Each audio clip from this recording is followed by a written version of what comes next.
Y'all, I done said prayers before filming this because I feel like now I'll be tampering or disturbing people's agendas and principalities. I do not know what's going to come out of this, but I'm here to spill the beans and tell the truth, so here we go. Randomness with Lisa Cole. So, where do I even begin?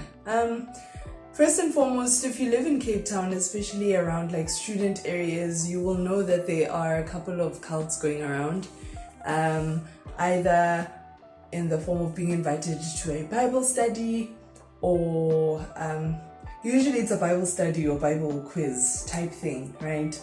And yeah, like there are different approaches now. I don't know how it is in other provinces and how it's done there, but yeah, there's a very common pattern or theme this side in Cape Town. So anyways, I had been invited to a couple of Bible studies starting from last year, I think, or so, but by grace I've been fortunate enough not to join any of those. I would always come up with excuses. I'd always be like, oh, I'm busy and all that stuff. And this was even before I knew that these were cults, basically, and stuff. But as time has been going, as time has gone on, anyways, I've been hearing people tell their stories about how they've joined cults, how they are approached, what they're looking for, and all of those things. But anyways, here's my story. So earlier this year, I had gone to the mall and I was at this shopping, and I was approached by this girl. She was like, hi, and I'm just like, oh my goodness, who could this be? You know, because if it isn't like people selling insurance or whatnot, then it's these people. Okay, it's these Bible study cult people. So anyways, I turned and I'm just like, hi, how may I help you? And she compliments my hair. And I'm just like, oh, okay, this is what we're doing. Good. Like, okay, great. You know, she compliments my hair. She asks me a couple of questions about my hair. And I give her a couple of tips because she said that she wanted to start locks. Also, just a side note, if you are considering starting locks or you just want information about them, be sure to check out my previous video and yeah, just let me know what your thoughts are. But anyways, back to the story. So she asked me a couple of questions about my hair and all that stuff. So we end up exchanging numbers by the end of it, right? So nothing sus over there. I was just like, okay, cool. Then a few minutes later, still in the same shop, I was approached by another girl, and she was very clear about what she was there for. She was like, yeah, do you want to do you want to join this Bible study? It's called Equipped and all that stuff. So whenever I hear Equipped, I know to run. You see how Joseph ran from Potiphar's wife? Run, like flee, like you know, kind of thing. So I just told her that, girl, I ain't got the time for none of this. I'm sorry, I'm not interested. Bye, you know. And that ended there. Like, you know, nothing else happened after that. Fine. So the girl that I spoke to earlier on, we chat on WhatsApp, like, hey, we're talking about school for me, work on her side.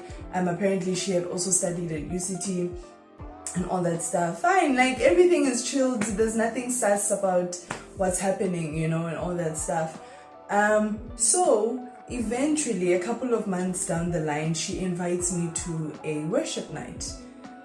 So I get this invite and I'm there like, ish. So here's the thing about me, okay? I've only been to one church and one church only since I got to Cape Town, and that is Faith Point Church. That is the church that I started going to when I came here, and I've been there since. I haven't really gotten invites from people that I know personally to go to other churches, or at least I don't remember getting invites. So basically, I haven't even visited any other church because I don't see why, you know, especially if I'm not invited. But anyways, I've had invites to other churches from these people who evangelize.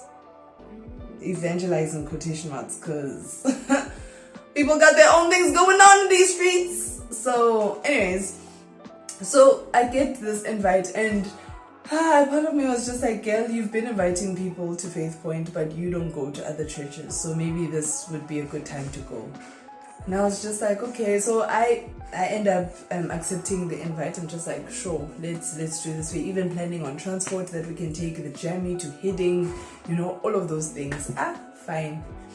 So during this time, I'm just like, as I'm accepting this invite, I'm just like, Lord, if I shouldn't be going, just like give me a little nudge or something, just give me something just to let me know that, girl, get away, stay away, kind of thing. But at that point in time, I didn't feel anything. And I think that's another problem with me personally and other Christians, is that we rely so much on feelings, in order to validate our decisions or whatnot.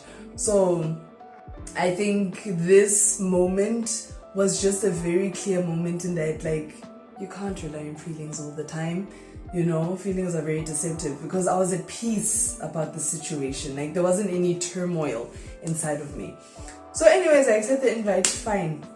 So during this time, like during the time of accepting the invite to the day of the event, there's nothing in me that's like, hey, like bounce, like leave, kind of thing. So on the day of the actual event, of the worship night, something in me is just like, bruh, just check out these people on the internet. Like, go to the church's website and see what they are about. Fine.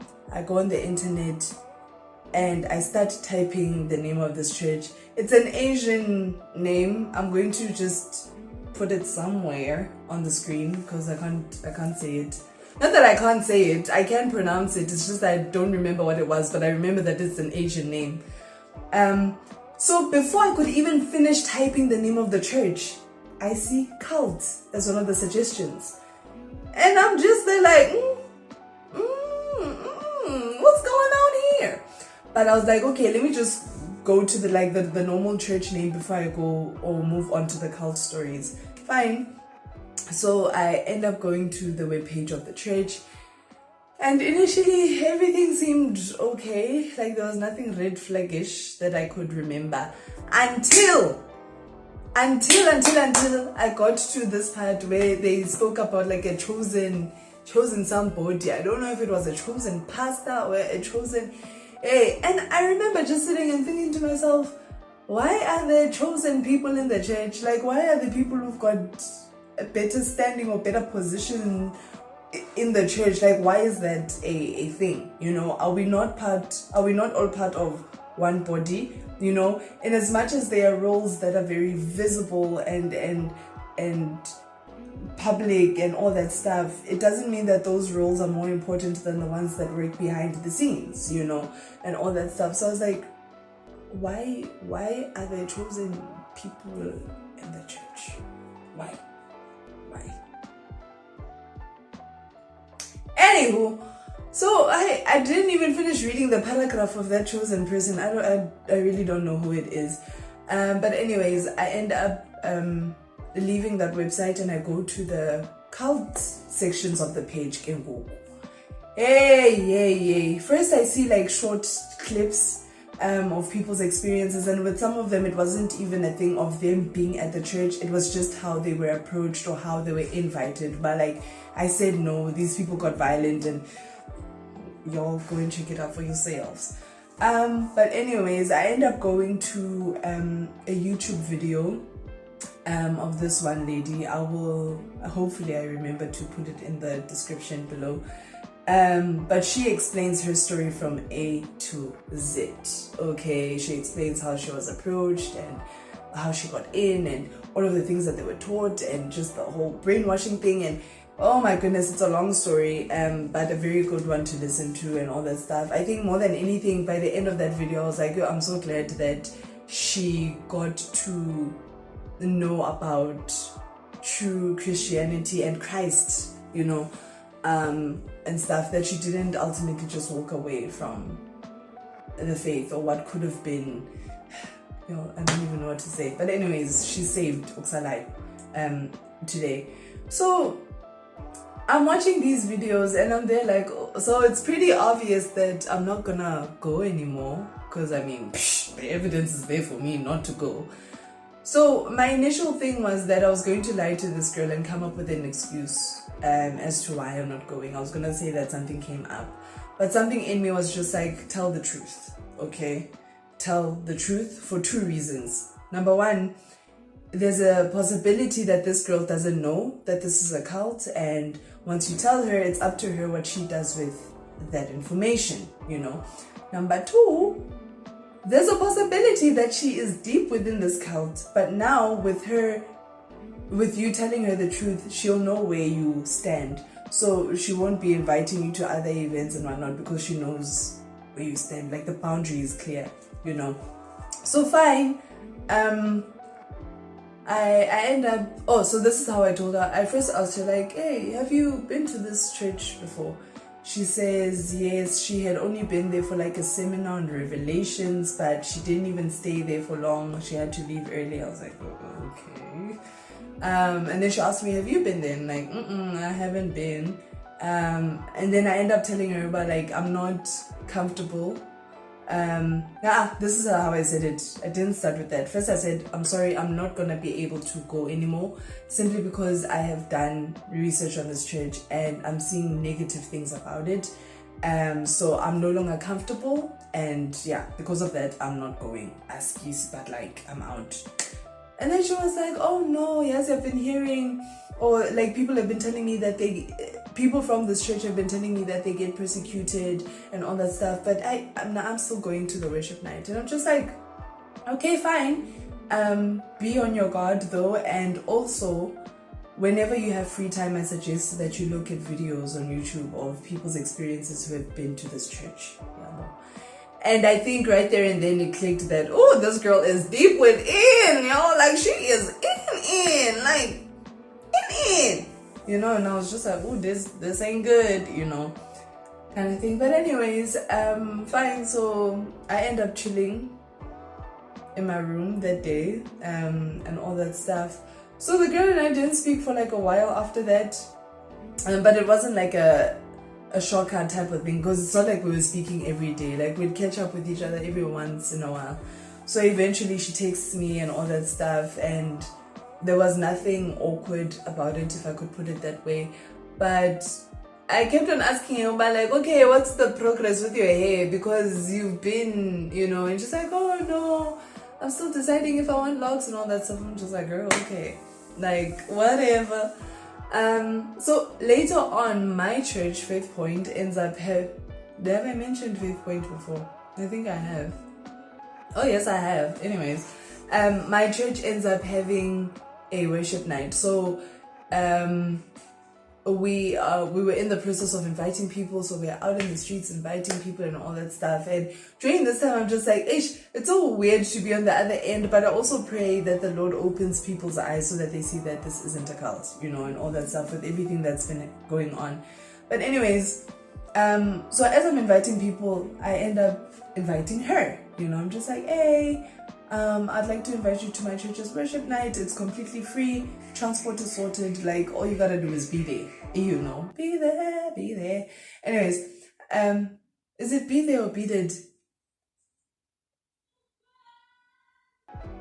I'm so embarrassed. Okay, but anyways, oh wow, that was, the first side note, the first time I heard that song, I used to say be there, until I learned that it was beaten. But anyways, going back to the story. So I invite this girl, she doesn't respond.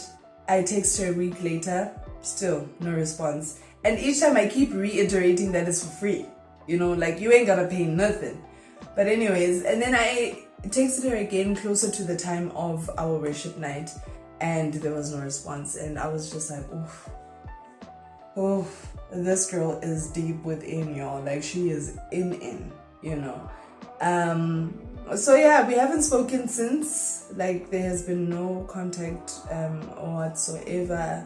I do not know if she has blocked me or anything. I really don't know what's happening now. But yeah, that's my story of how I almost went to a cult, But yeah, more than anything, I just want to, just warn people about these things that are happening with this whole cult situation, especially in Cape Town. Also, two important things: the devil will be working overtime, so we need to be praying overtime. And also, it's also important for us to really be intentional about our time alone with God, because hey guys, a lot is happening out there. A lot is happening. A lot of people are being misled and all that. So just be careful, pray, be intentional about your devotions, and yeah, don't want to make this thing too long, but that is my story. Let me know if you guys have experienced anything. And yeah, definitely watch other YouTube videos of people and their experiences. You will learn a lot and you'll find out about a lot. But yeah, I ain't got nothing else to say, so that's it from me. Yeah, and I'll see you all next time. Always remember, Lisa Corner, and I'll see you all next time. Bye.